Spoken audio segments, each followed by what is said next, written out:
काय सासरू असे? आता खरं बोललं तर झोंबातो लोकांना सासरू हा शब्द सुद्धा राहिला नाही. आता काय सासरू असे तुम्हाला? अरे 15 वर्षापूर्वीमध्ये एखाद्याने कोलेवाडीत मुलगी दिली आणि तिचा बाप जर तिला भेटायला आला महाराज, तर मुलाच्या घरातली माणसं त्या मुलीच्या बापाशी बोलत नव्हती. चहा मिळत नव्हता. चहा त्यानं मुलीच्या चेहऱ्याकडे पाहायचं, खाली मान घालायची. आणि कुठे भेटायचं माहितीये का मुलीला?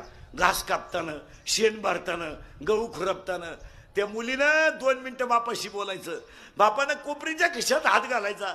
बिचारा का असायचं तरी काय, 5 रुपयाची नोट काढायची आणि मुलीच्या हातात द्यायची.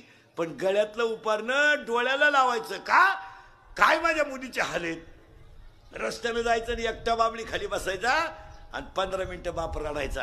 अहो माझ्या मुलीचं दुःख मी तिच्या आईला तर सांगू शकत नाही.